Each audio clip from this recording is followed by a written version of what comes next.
खबरों में बढ़ेंगे आगे बात। देहरादून की उत्तराखंड कांग्रेस की आज अहम बैठक हुई और कांग्रेस की बैठक में वरिष्ठ नेता अनुपस्थित रहे और जिसके बाद से कई सवाल उठे। कांग्रेस प्रदेश प्रभारी देवेंद्र यादव की अध्यक्षता में बैठक हुई और बैठक में मौजूद नहीं थे पूर्व सीएम हरीश रावत।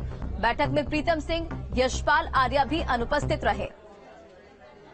तो बताते चले आपको, देखिए तस्वीर भी उस दौरान की निकलकर सामने आई है। आज उत्तराखंड में कांग्रेस की अहम बैठक थी और कांग्रेस की बैठक में वरिष्ठ नेता नदारद रहे, अनुपस्थित रहे और कांग्रेस प्रदेश प्रभारी देवेंद्र यादव की अध्यक्षता में ये बैठक हुई, जिसमें आपको बताते चले पूर्व सीएम हरीश रावत भी नहीं मौजूद थे। साथ ही बैठक में प्रीतम सिंह, यशपाल आर्या भी अनुपस्थित रहे।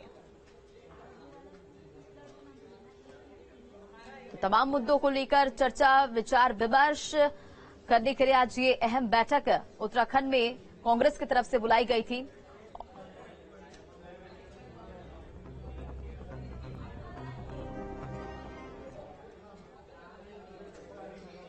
7 नवंबर से उत्तराखंड में कांग्रेस की भारत जोड़ो यात्रा शुरू होने जा रही है और कांग्रेस की यात्रा अंतिम गांव माणा से शुरू होगी और यात्रा को सफल बनाने के लिए कांग्रेस प्रदेश प्रभारी देवेंद्र यादव इन दिनों उत्तराखंड में हैं और कांग्रेस प्रदेश प्रभारी देवेंद्र यादव ने बताया कि कांग्रेस की भारत जोड़ो यात्रा उत्तराखंड के सभी जिलों में आयोजित की जाएगी और इसके साथ ही प्रदेश की पवित्र नदियों का जल और धार्मिक स्थलों की मिट्टी लेकर राहुल गांधी के भारत जोड़ो यात्रा में भी कांग्रेस शामिल होंगी।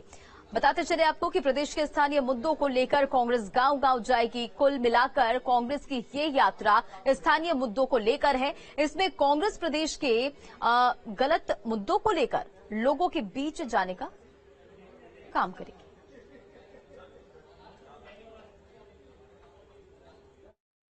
परसों 7 तारीख को बाबा बद्री का आशीर्वाद लेते हुए माणा गांव से हमारी ये यात्रा शुरू होगी और 14 से 19 के बीच में हर डिस्ट्रिक्ट में इस यात्रा का आयोजन किया जाएगा। कुछ सुझाव अल्मोड़ा में और कुछ यहाँ पर जो भी आएंगे हम उनको सम्मिलित करेंगे अपनी यात्रा के दौरान।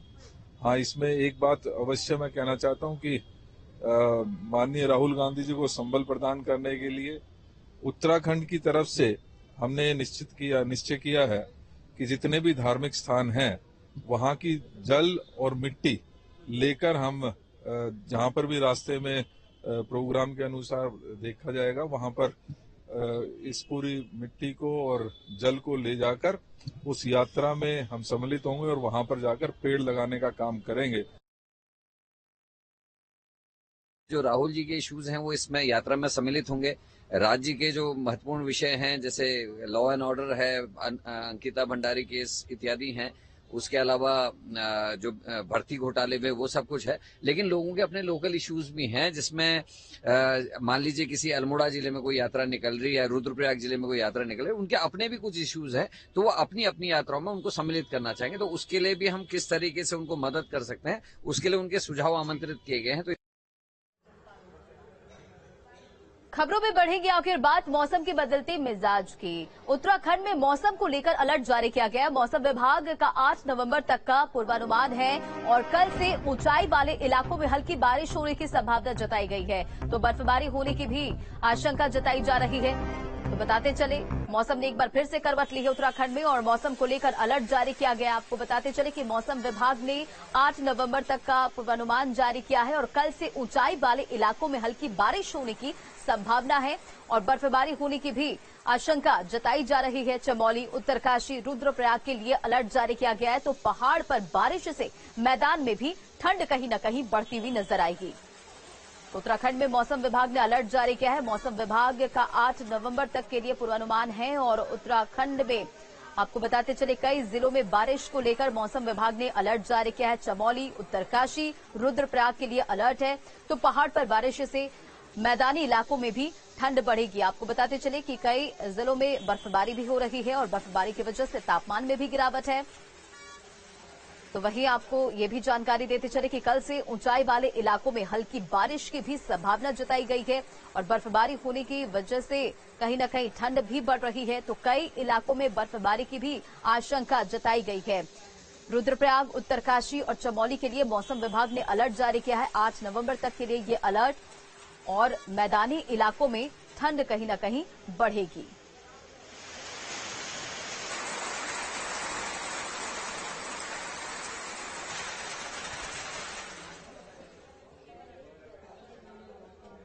बढ़ते खबरों में आगे बात चमोली की बद्रीनाथ धाम पर फिर हुई बर्फबारी और पहाड़ की ऊंची चोटियों पर बर्फबारी हुई है। धाम में पहुंचे श्रद्धालुओं ने बर्फबारी का लुत्फ उठाया है। तो चमोली से ये खबर आपको बताते चले, जहां बद्रीनाथ धाम में एक बार फिर से बर्फबारी हुई है और देखिए तस्वीरें, हर तरफ सफेदी दिख रही है और पहाड़ की ऊंची चोटियों पर बर्फबारी हुई है और मौसम भी सुहाना हो गया है। तो कहीं न कहीं अब तापमान में भी गिरावट दर्ज किया जा रहा है। धाम में पहुंचे श्रद्धालुओं ने बर्फबारी का लुत्फ उठाया और कैमरे में तस्वीरें कैद भी करते हुए नजर आए। बर्फबारी के बाद तापमान में भारी गिरावट भी दर्ज की गई है। तो चमोली से ये तस्वीर और ये खबर, जहां धाम में पहुंचे श्रद्धालु बर्फबारी का लुत्फ उठा रहे हैं और बर्फबारी के बाद से देखिए भारी तापमान में गिरावट भी दर्ज की गई है।